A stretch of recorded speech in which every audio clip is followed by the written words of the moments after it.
of doing this for the sake of winning elections and still you're not winning elections? What does that say?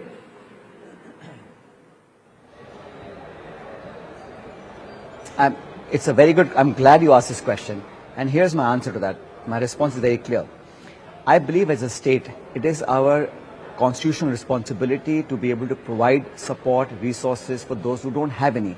Now, whether it's the US or Europe, everybody has an affirmative program. You have food coupons, you have subsidies, you have all sorts of financial benefits for people who are not in the mainstream. But it should be targeted, it should be monitored. One should not use that as a platform to garner votes. But once you're in government, and I have to take you back from 2004 to 14, when we had UP 1 and 2, 145 million people were lifted from abject poverty, above the poverty line. So I'm all for supporting and targeted support of all people who need our resources, whether education, health, food subsidy, electricity. I think we owe to those people. But it can't be a race to the bottom. It can't be that I'm giving 200 units and you give 400 units. That's not how it is. And there are many political parties who don't have the governance historical record of delivery. Our party has been in power for a few decades. We've been in opposition. We talk with responsibility. And I can tell you one thing, whatever election promises the Congress party makes, it's done with a thorough due diligence of what the resources are, what we can manage and what we're able to deliver. There are some people who are getting into this competitive game and are promising things which then becomes problematic post-elections. So I'm against that.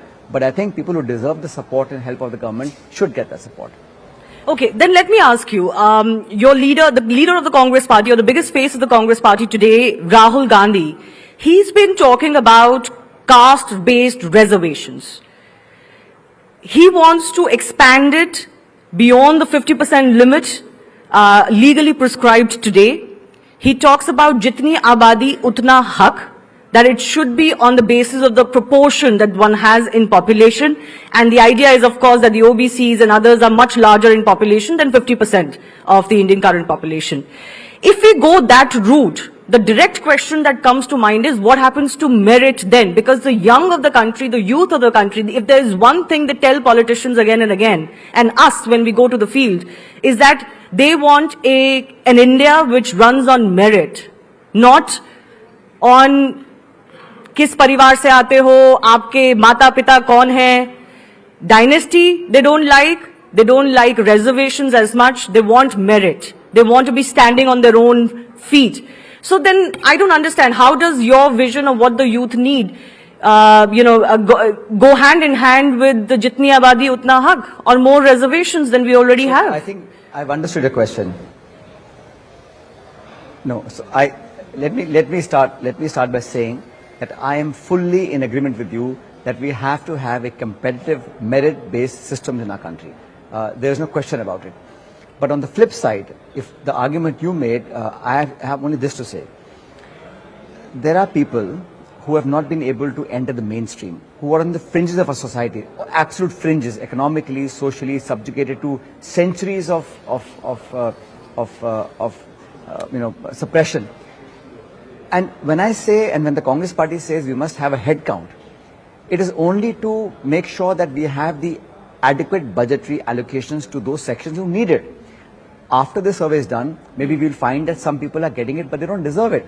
Move that. Be scientific. Unless we know the extent of the population or the geographical area which they inhabit, how do I know how much money to give? And incidentally, you said 50%.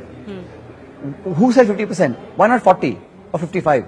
This limit is arbitrary because it was said, some decades ago. India has changed. I think we must have a head count to see the socio-economical background of everybody in this country, and then take a considered view of how much to allocate where. It's very scientific. Now we have technology, we have bank accounts, we have direct benefit transfer, we have technology at our disposal to figure out which areas, which sections, and which part of our society needs that support. Right now it's done ad hoc. It's done, if I run a government, I'll say I support this one, you come to power, you support that one. There is no scientific basis of allocating budgets, money, schemes, programs, and there is no scientific way of monitoring that. All we're saying is, let the truth come out, let us have a full head count, and based on that, post-discussion, do a merit-based system of how do you allocate resources. Right now, resource allocation is done at the whim and fancy of a political party or a government. There is no data to back it. Every time we have gone to court, court always says, please give a empirical evidence of why you want to do this scheme or reservation, for example. And I think there's no harm. There are about a dozen states who have already crossed the 50% limit. So 50% limit is something that was, put down by some court decades ago. There is no reason for us not to have a head count and then take a reality check as to how much we need. Perhaps we need less. And if we have to cross a limit in some areas, let's do that. Let's not be bound by history and legacy and not be scientific in our approach. Okay. So to your argument that this will kill merit, I don't believe it. I think people who have merit have enough space and they should get space. But those who have been left out in the mainstream for decades and centuries do need a level playing field. No, possibly that 50% mark was set because at least there will be 50% merit-based and 50% reservation-based. Maybe it was more palatable for people to accept that rather than a 70-80% reservation. But I'll ask you very quickly. You're saying caste survey, do it, get the head count and then allocate resources accordingly. That's fine in its own regard. But are you also for increasing reservation limit to 60, 70, 80%?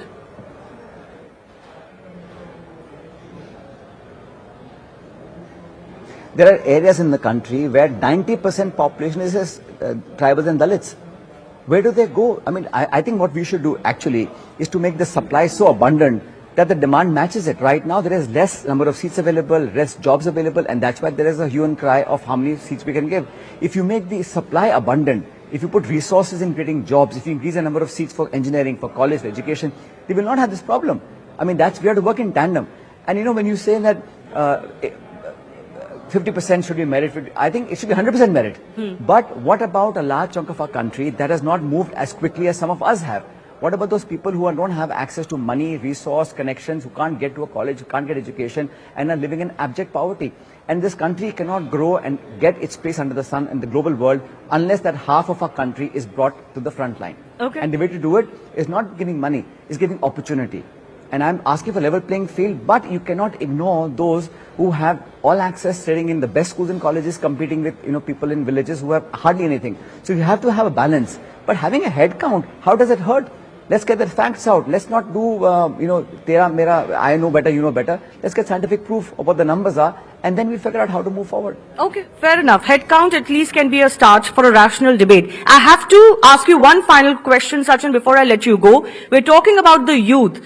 I don't want to make it too personal, but, there are several leaders of your age bracket who have lost the Congress party recently. Your fellow former congressman, there was a time when there were, movement linked to you as well. Why is it that that the Congress party, your party, is failing to retain its young talent?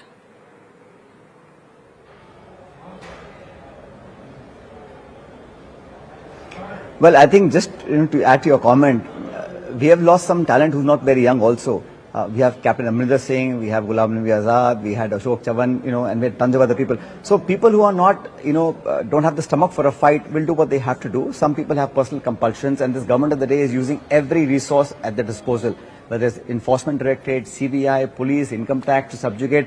And once people cross over, suddenly they become blame-free and become the best people in the world. That's between them and the BJP. I have nothing to add. All I can say is that those who are committed for the party, who believe in the ideology and will fight till the end, those are the kind of workers we want to cultivate. And today in the session at AICC in Ahmedabad, we are giving a clarion call for this year to be the year of organization, to reach out to the blocks, to the panchayats, to a mass contact program, door-to-door campaign, to galvanize the supporters, and people need a strong opposition. We have been put in the opposition, but for 4.5 years, I can assure you that the Congress party, our workers and our leaders will be on the ground, voicing the voice of the people, raising those issues and making this government accountable.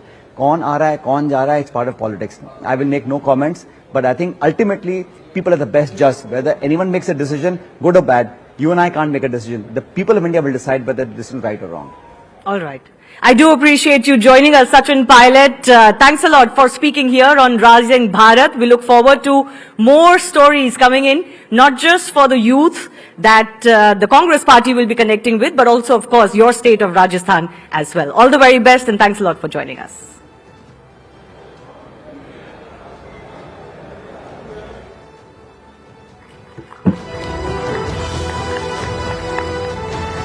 Thank you everyone for being such a lovely, patient audience. I will invite my colleague Christine back. Thanks a lot.